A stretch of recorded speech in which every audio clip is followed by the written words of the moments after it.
Rabbukumul ladzi yuzji lakumul fulka fil bahri litabtaghu min fadli innahu kana bikum rahima. Wa idza massakumud dur fil barri dhalla man tad'una illa iyyah. Walamma najjahum ila bar aradtum makana insanu kafuro. Hadirin rahimakumullah, masih Suratul Isra yang kemarin menjelaskan tentang bagaimana sejarah awal manusia, yaitu bapak kita Nabi Adam dengan musuhnya Iblis. Yang kesimpulannya kemarin bahwa manusia itu tidak bakal selamat dari godaan iblis. Sebab kalau perbandingan pertarungan kawis kalah telak manusia itu. Ya.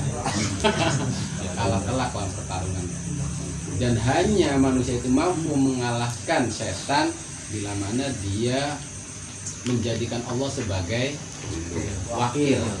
Selama Allah tidak menjadikan wakil, kita akan selalu kalah.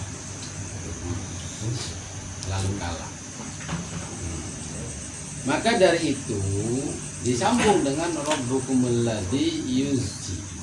Allah tidak bahasanya Allahul ladzi yuzji, tapi Rabbukumul ladzi yuzji. Karena memang yang akan dikemukakan pada ayat selanjutnya tentang bagaimana Allah itu posisi status dia sebagai Tuhan, sebagai pengatur segalanya. Dan semua yang Allah itu lakukan semuanya semata-mata demi manusia, demi kita lah istilahnya, seperti itu. Jadi betapa kita itu orang yang sangat tidak manusiawi lah, kalau manusiawi bukan manusia bila mana kita mengabaikan semuanya gitu, semuanya. Pertama, Tuhan kalian itu walaupun ini kitabnya kepada orang kafir, ini kita batasi dulu bahwa kitab ini kepada orang musyrik. Kitab ini kepada orang musyrik, bukan orang mukmin. Kata Allah, Tuhan kalian itu yang telah memperlakukan bahtera, yaitu perahu-perahu di lautan. Dengan kamu bisa menyeberangi lautan dengan tidak tenggelam lewat perahu, kalian bisa mengambil banyak kebutuhan hidup. Kamu haji waktu dulu ya pakai bahtera, pakai itu. Kamu dagang pakai itu. Sebenarnya Allah bisa saja menenggelamkan itu. Dan kita jangan merasa kita pakai motor, pakai itu, kita mah ya sebenarnya jangan. Itu karena memang motor itu digerakkan oleh Allah untuk tunduk kepada kita, untuk tunduk kepada kita. Innahu kana bikum rahimah, betapa Allah itu sangat menyayangi kalian. Lah dengan ini juga sebenarnya kita tidak boleh hidup pusing itu sebenarnya. Iya. Kita tuh innallaha bikum rahimah. Kalau kita lagi terkena masalah, kita harus yakin innallaha in kana bi rahimah, sungguhnya Allah terhadap itu sangat kasih sayang. Kita juga punya anak, nggak makan, nggak rela kalau kita punya segalanya mau ya. Kasih sayang kita nggak seberapa gitu sama anak itu, tapi ya udah aja lah. Kasih sayang Allah kepada makhluknya melebihi orang tua kepada anaknya. Innallaha bikum rahimah, sesungguhnya Allah itu kepada kalian sangat kasih sayang sekali. Sayang sekali. Cuma kasih sayangnya kadang-kadang kita tidak diterima kasih sayang Allah itu. Dengan kita semuanya itu untuk kita, itu kita pegang jadi pegangan. Innallaha kana bi rahimah, sesungguhnya Allah inna rabbi kana bi rahimah, selalu gitu. Inna rabbi kana bi rahimah, sesungguhnya Tuhanku terhadapku itu sangat kasih sayang. Lah orang kafir, orang musyrik, orang idza masakunumud dur fil barri dhalla man tatuna illa iya falamma najam ila bar aratu maka insanu orang-orang musyrik Arab itu kalau naik perahu. Nah ini nanti sedikit dengan kemarin ini. Ini orang mereka, orang seberang kita, jangan anggap orang musyrik itu dia tidak percaya Allah. Sangat percaya Allah. Bahkan bisa melebihi ketauhidan. Kalau lagi bertauhid orang musyrik itu melebihi kita. Buktinya dalam Al-Quran katanya kalau orang musyrik itu naik perahu terus di situ ada gelombang yang sangat dahsyat. Itu yang waktu belum terjadi itu dia menyembah berhala, dia menyembah selain Allah, itu langsung dia bertauhid penuh total itu. Bertauhid, dia tidak minta kepada berhala, tapi mintanya hanya kepada Allah saja. Tapi walaupun dia minta seperti itu, walaupun dia tadinya udah musyrik, dia sekarang minta kepada Allah dengan total tauhidnya, diselamatkan oleh Allah itu. Tapi ya orang musyrik udah selamat, nyembah lagi berhala, udah nyampe daratan itu. Ini dalil kata mereka, orang-orang Arab, orang musyrik Arab itu apa?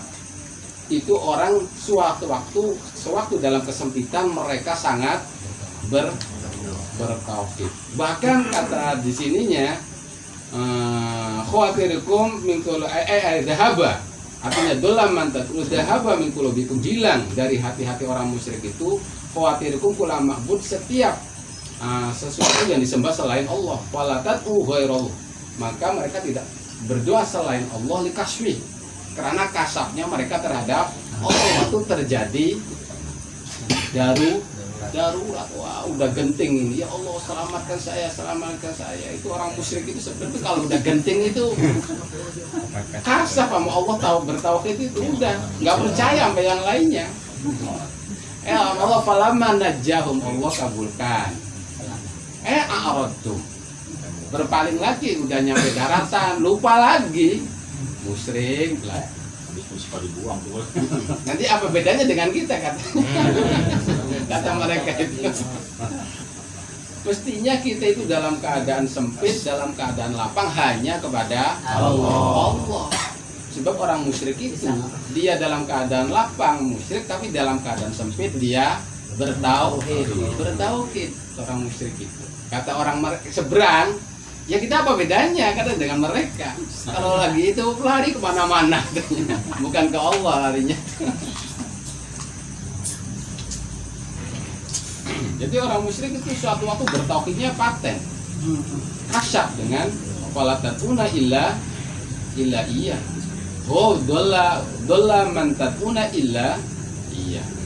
Tapi falamma illa ber'aratum, makanlah manusia dengan sifat seperti itu sangat kufur sekali, artinya dia sangat tidak mensyukuri akan nemat-nemat Allah.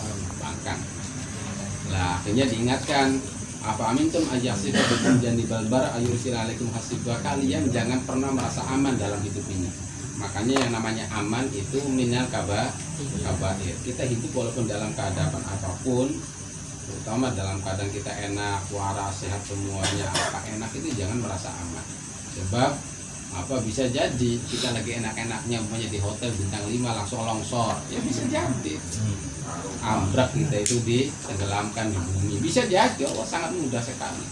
Auzubillahi alaikum hasibah.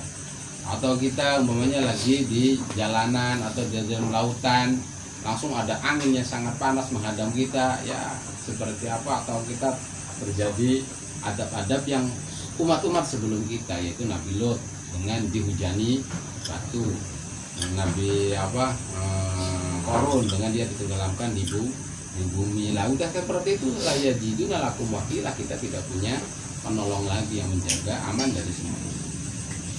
Atau bisa jadi kita tadinya sempit, akhirnya ya Allah berilah saya kesehatan, berilah saya banyak uang, dikasih uang, kita itu lupa ke Allah, lalen.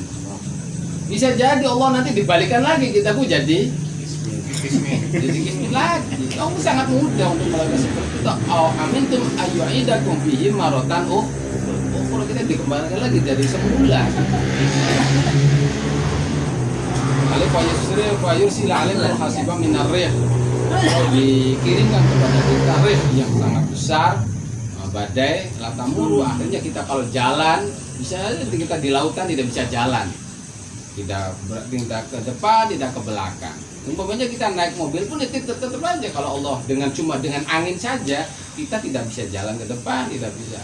Lah kita digulingkan di situ sangat mampu sekali. Kalau anginnya angin apa itu? Beliung. Ada Amerika sama tornado ya.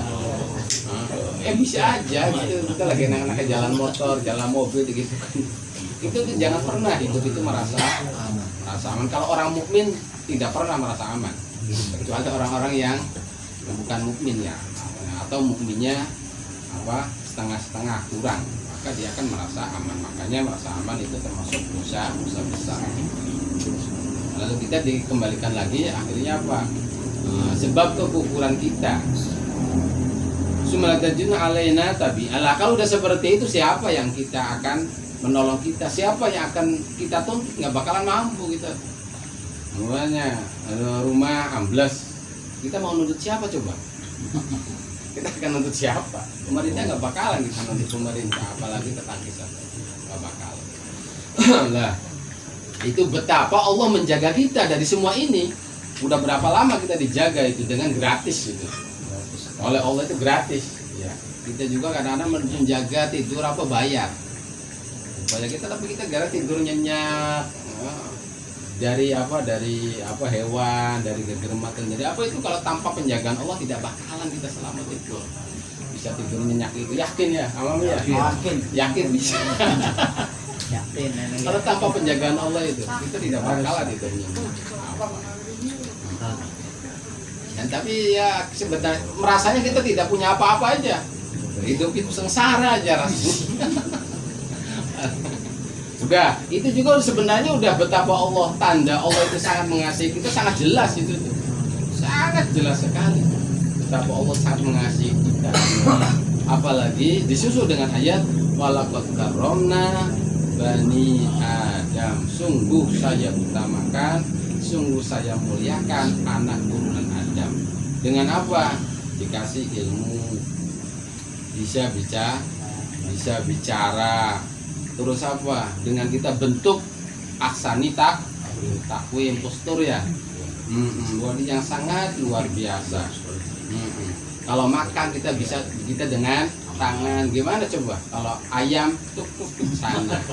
Kambing harus kepalanya yang itu tuh. Kalau iya, kepalanya yang kalau kita mah bisa kepala diam saja. Masuk gitu. Itu kemuliaannya. Terus bentuk jamilah wa min anna khalaqalahu ma fil ardh, bahkan Allah menciptakan ma fil ardh, semua ada yang di bumi jami'an wa minha, bahkan Allah menciptakan malaikat untuk kita. Itu Allah menciptakan malaikat, menciptakan langit, menciptakan bintang, menciptakan bulan, itu semuanya untuk kita. Bentuk Allah memuliakan anak cucu Adam. Kurang apa coba kalau seperti itu? Karamna bani Adam. Udah seperti itu kita bisa bicara, itu kita bisa berpikir, bisa segala-galanya lah. Akal. Dan kita pun meninggal, walaupun orang kafir tetap dihukumin suci. Wa kamanu fil bari wal bahri wa razaqakum minat thayyibat. Kita bisa dinaiki di kendaraan, di motor, di mobil. Itu bisa dikuasai motor mobil itu. Bisa dikuasai oleh kita. Nah, namanya perahu bisa dikuasai oleh kita. Itu bukan kita merasa bisa, sebab memang yang namanya kendaraan itu suruh tunduk kepada manusia gitu. Kepada manusia. Nah, rasanya ibadah dikasih rezeki yang baik. Kalau daging nggak enak dimasak. Masaknya sesuai selera, pengen pedas bisa, pengen manis bisa, pengen di sate bisa, pengen udah manusia mau udah nikmat pisan wah.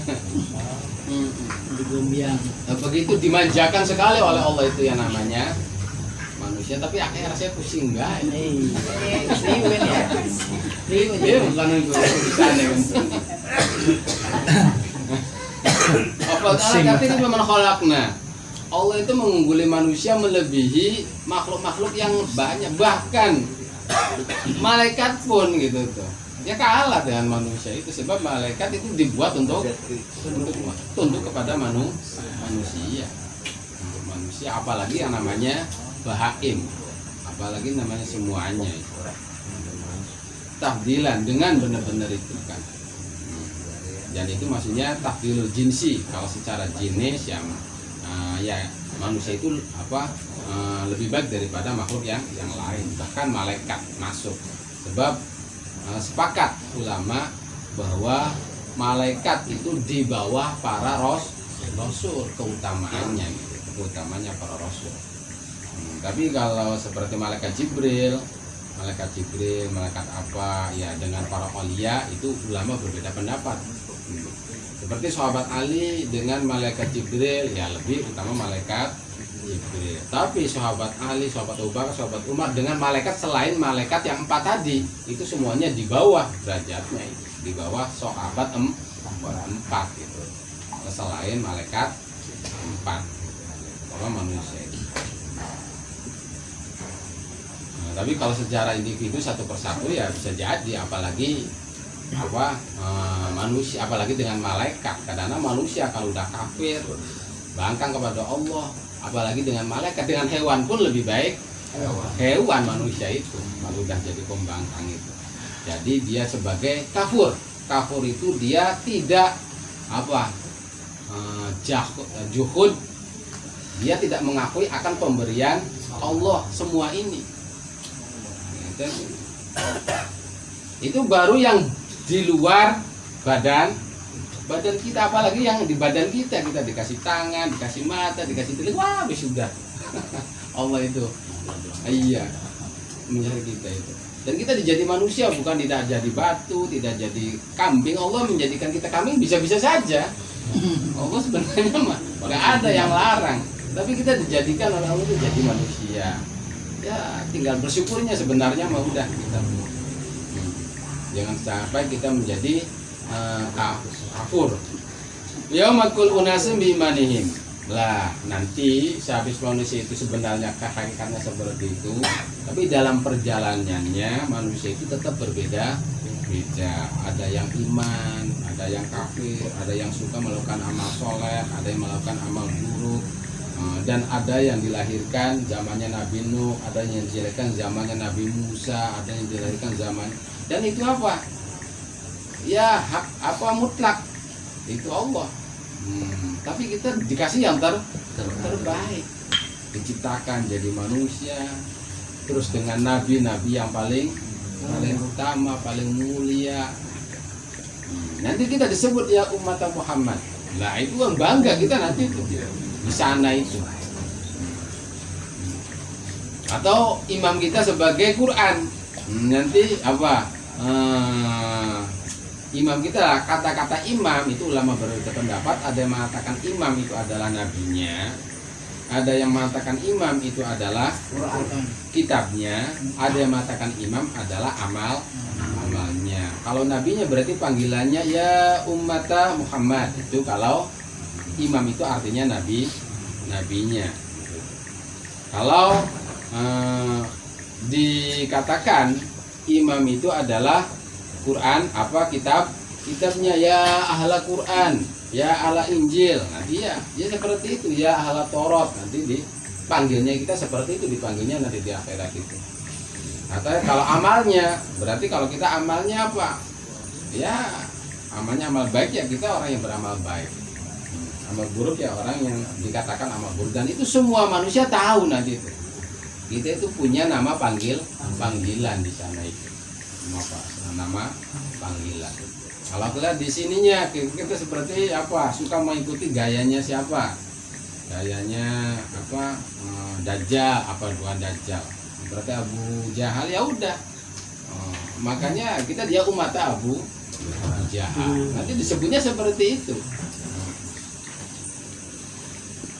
Paman utiya kita bawa biyamini, boleh kayak corona kita bawa laidlamuna fatila. Dan kita sehabis tadi dipanggil, kita nanti dikasih kitab catatan amal. Ada yang kita pegang catatan amal kita itu lewat tangan kanan, ada yang lewat tangan kiri, ada yang lewat belakang. Lah orang yang dipegang lewat tangan kanan itu asyuhada ulul basair, itu orang-orang yang bahagia, yaitu dia mempunyai mata basirah di dunia, dalam dunianya. Maka ashabul yamin, itu nama ashabul yamin, maka akan bisa membaca kitab-kitabnya dan tidak didolimi sama sekali amal perbuatannya di dunia sedikit pun. Udah, wallahu alam. Jadi pada malam ini membahas tentang apa? Betapa nikmat Allah kepada kita sangat banyak. Jangan sekali-kali kita mensekutukan Allah. Mensekutukan Allah. Apa bedanya di kita dengan orang musyrik Arab? Sewaktu-waktu bertauhid, sewaktu-waktu musyrik.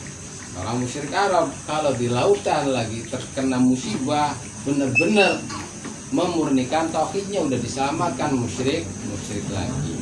Dan kita hidup ini jangan pernah merasa aman, sebab sangat mudah bagi Allah untuk menghadap kita kapan dan dimanapun. Terus kita harus meyakini bahwa Allah telah memuliakan kita melebihi apa ciptaannya yang lain. Juga kita harus meyakini bahwa kita nanti akan mati dan kita akan dipanggil sesuai dengan amal perbuatan kita, bisa sesuai dengan jalan hidup kita. Itu dipanggilannya itu, dan kita pun akan menerima buku catatan amal. Nah, alam biswab enggak. Ampun.